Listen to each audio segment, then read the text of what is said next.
नमस्कार दोस्तों, क्या आपने कभी सोचा है कि हमारे दिल तक खून पहुंचाने वाली नलियां अगर धीरे धीरे अंदर से जाम होने लगे तो क्या होगा। न दर्द होता है, न फोड़ा फुंसी और न ही कोई चेतावनी मिलती है, लेकिन अचानक सीने में दर्द होता है और कई बार सीधे हार्ट अटैक। यही है एक खतरनाक और चुपचाप बढ़ने वाली बीमारी जिसका नाम है एथेरोस्क्लेरोसिस यानी धमनियों का ब्लॉकेज। और चौंकाने वाली बात यह है कि ये बीमारी आज हर उम्र के लोगों में देखी जा रही है, चाहे वो 40 साल का इंसान हो या 25 का। आज हम इस वीडियो में जानेंगे कि ये बीमारी होती क्यों है, इसके लक्षण क्या होते हैं और किन लोगों को ज़्यादा खतरा होता है और इससे कैसे बचा जा सकता है। वीडियो के अंत तक आपके मन का एक एक सवाल साफ हो जाएगा। तो आइए शुरुआत करते हैं। दोस्तों, अब सोचिए, अगर आपके घर की पानी की पाइप के अंदर गंदगी जमने लगे तो पानी धीमा हो जाएगा या रुक भी सकता है। ठीक वैसे ही हमारे शरीर में जो खून की नलियां होती है, जिन्हें धमनियां यानी कि आर्टरीज कहा जाता है, उनका काम होता है हमारे दिल से ऑक्सीजन से भरपूर ताज़ा खून को पूरे शरीर तक पहुंचाना। सिर से लेकर पैरों तक हर अंग, हर सेल इन्हीं धमनियों के जरिए खून पाता है। और ये खून सिर्फ ऑक्सीजन ही नहीं बल्कि पोषण, हार्मोन्स और इम्यून सिस्टम के सिग्नल भी साथ लेकर जाता है। मतलब ये कि हमारी धमनियां एक तरह से शरीर की लाइफलाइन है और अगर इनमें रुकावट आने लगे तो पूरे सिस्टम पर असर पड़ता है। इसीलिए जब भी किसी आर्टरी में ब्लॉकेज होता है तो उसका असर सिर्फ दिल तक ही नहीं बल्कि दिमाग, किडनी और पैरों तक भी दिख सकता है। लेकिन ये सब धीरे धीरे होता है, बिल्कुल चुपचाप, और यही इस बीमारी की सबसे खतरनाक बात है। अब आप सोच रहे होंगे कि ये ब्लॉकेज आखिर कैसे शुरू होता है, तो चलिए अगले हिस्से में जानते हैं इसकी असली शुरुआत कैसे होती है। दोस्तों, अब बात करते हैं उस बीमारी की जो हमारी धमनियों को धीरे धीरे जाम कर देती है, और वो है एथेरोस्क्लेरोसिस। ये कोई एक दिन में होने वाली बीमारी नहीं है, ये सालों साल शरीर के अंदर चुपचाप पनपती है, बिना कोई दर्द दिए, बिना कोई आवाज़ किए। जब हमारे खाने पीने या शरीर की स्थिति के कारण खून में ज़्यादा कोलेस्ट्रॉल और फैट बढ़ जाता है तो वो धीरे धीरे हमारी धमनियों की अंदरूनी दीवारों पर जमा होने लगता है। और ये जमाव एक तरह की परत जैसा होता है जिसे प्लाक कहा जाता है। इस प्लाक में सिर्फ फैट नहीं बल्कि कोलेस्ट्रॉल, कैल्शियम और दूसरे सेल भी शामिल होते हैं और ये सब मिलकर धमनियों को सख्त और संकरी बना देते हैं। और नतीजा, धमनियों में खून का बहाव धीमा हो जाता है या कभी कभी पूरी तरह रुक भी सकता है। और जब ये ब्लॉकेज किसी दिल की धमनियों में होता है तो उसे कोरोनरी आर्टरी डिजीज कहा जाता है, जो आगे चलकर हार्ट अटैक का कारण बन सकता है। इसीलिए एथेरोस्क्लेरोसिस को समय पर समझना और पकड़ना बेहद ज़रूरी है। ये जानने के बाद अगला सवाल यही उठता है कि आखिर ऐसा क्यों होता है। तो चलिए अब जानते हैं कि ये प्लाक जमने की प्रक्रिया शुरू कैसे होती है। दोस्तों, अब सवाल उठता है कि ये जो प्लाक धीरे धीरे हमारी धमनियों में जमा होने लगता है वो आखिर आता कहाँ से है। इसका जवाब है हमारी दिनचर्या, खान पान और कुछ शरीर के अंदर चल रही प्रक्रियाएं। सबसे पहला कारण है हाई कोलेस्टेरॉल यानी खून में ज़रूरत से ज़्यादा बुरा कोलेस्ट्रॉल यानी कि LDL जमा होना। जब LDL ज़्यादा होता है और अच्छा कोलेस्ट्रॉल यानी कि HDL कम हो जाता है तो वो धमनियों की दीवारों पर जमने लगता है और बनता है प्लाक। दूसरा बड़ा कारण है हाई ब्लड प्रेशर। जब खून का दबाव लगातार ज़्यादा होता है तो ये धमनियों की अंदरूनी परत को नुकसान पहुंचाता है, जिससे प्लाक का जमाव और आसान हो जाता है। तीसरा कारण है धूम्रपान। सिगरेट या तंबाकू में मौजूद रसायन सीधे सीधे धमनियों को नुकसान पहुंचाते हैं, जिससे न सिर्फ प्लाक बनता है बल्कि धमनियाँ सख्त भी हो जाती है। चौथा कारण है डायबिटीज़। जब ब्लड शुगर लंबे समय तक हाई रहता है तो वो धमनियों को अंदर से नुकसान पहुंचाता है और प्लाक बनने की प्रक्रिया को तेज़ कर देता है। और पांचवा और सबसे आम कारण है मोटापा और निष्क्रिय जीवन शैली। जब हम ज़्यादा खाते हैं लेकिन कम चलते हैं तो फैट और कोलेस्ट्रॉल शरीर में बढ़ने लगता है और धीरे धीरे धमनियों में जमने लगता है। इसके अलावा कुछ आनुवंशिक यानी कि जेनेटिक कारण भी हो सकते हैं, जैसे अगर परिवार में पहले किसी को दिल की बीमारी रही है तो आपको भी जोखिम ज़्यादा हो सकता है। तो इन सभी कारणों को समझकर अगर हम अपनी आदतों में बदलाव करें तो इस बीमारी को शुरू होने से पहले ही रोका जा सकता है। लेकिन अगर ये बीमारी शुरू हो चुकी है तो हमें कैसे पता चलेगा कि हमारी धमनियां ब्लॉक हो रही है। तो चलिए अब अगले हिस्से में बात करते हैं एथेरोस्क्लेरोसिस के लक्षणों के बारे में। दोस्तों, अब सवाल ये है कि जब हमारी धमनियां धीरे धीरे ब्लॉक होने लगती है तो क्या कोई संकेत मिलता है। इसका जवाब है हाँ, लेकिन ये संकेत हमेशा साफ और तेज़ नहीं होते। कई बार ये बीमारी बिना किसी लक्षण के सालों तक बढ़ती रहती है और तभी इसे साइलेंट किलर कहा जाता है। लेकिन कुछ सामान्य संकेत ऐसे हैं जो समय रहते पहचान लिए जाए तो आगे चलकर बड़ा खतरा टाला जा सकता है। सबसे आम लक्षण है सीने में दबाव या दर्द, जिसे मेडिकली एंजाइना कहा जाता है। ये दर्द अक्सर भारीपन जैसा लगता है, ऐसा जैसे कोई चीज़ छाती पर रखी हो। ये दर्द शारीरिक मेहनत या तेज चलने पर बढ़ सकता है और आराम करने पर कम हो जाता है। दूसरा संकेत है सांस फूलना या जल्दी थक जाना, खासकर जब पहले ऐसा नहीं होता था, क्योंकि जब ब्लड सही से दिल तक नहीं पहुंचता तो दिल शरीर को ऑक्सीजन देने के लिए ज़्यादा मेहनत करता है।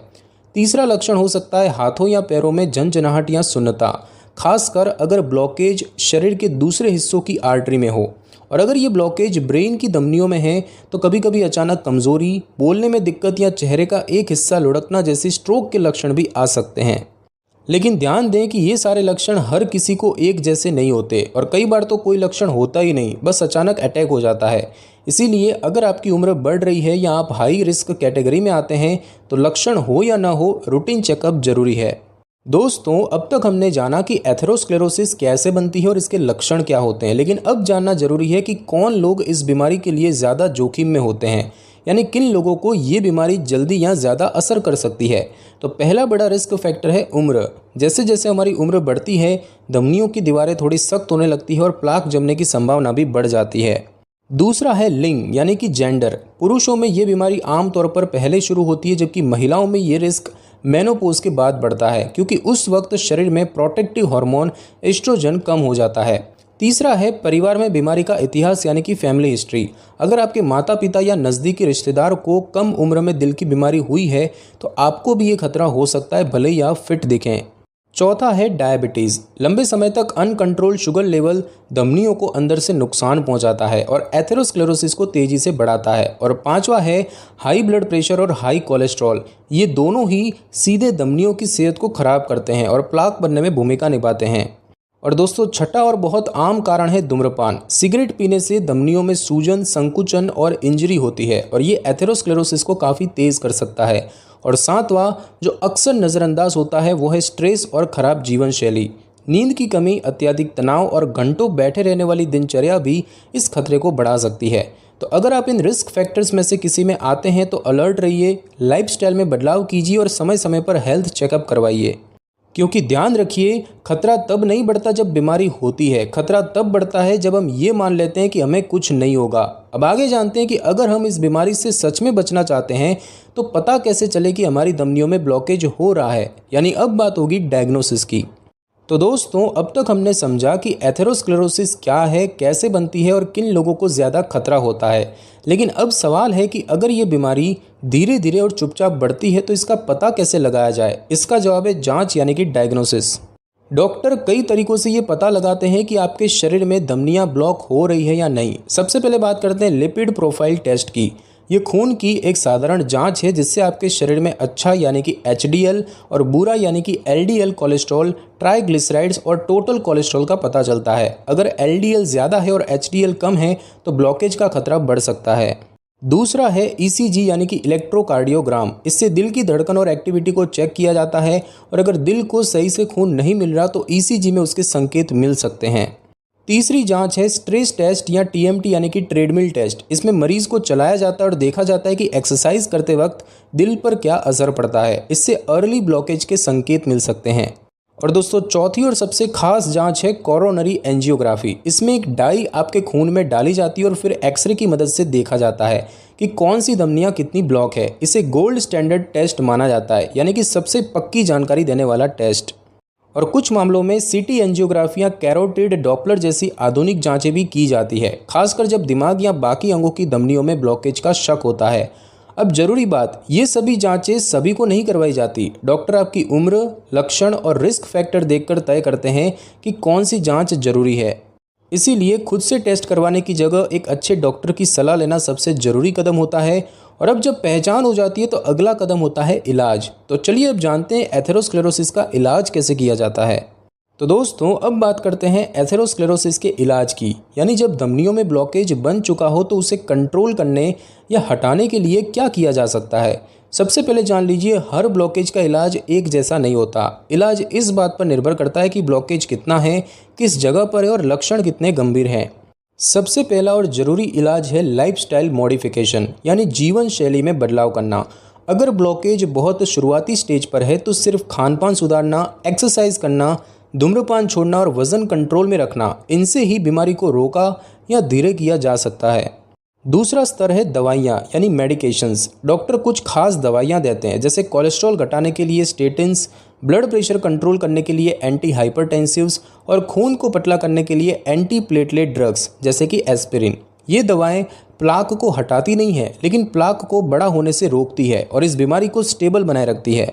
दोस्तों, अब अगर ब्लॉकेज ज़्यादा हो गया हो और लक्षण गंभीर हो तो तीसरा रास्ता है एंजियोप्लास्टी। इसमें एक पतली सी ट्यूब के जरिए धमनियों तक पहुंचकर एक बलून फुलाया जाता है, जिससे धमनियां फिर से खुल जाए और फिर वहां एक छोटा धातु का जाल जैसा स्टेंट डाला जाता है ताकि वो खुली ही रहे।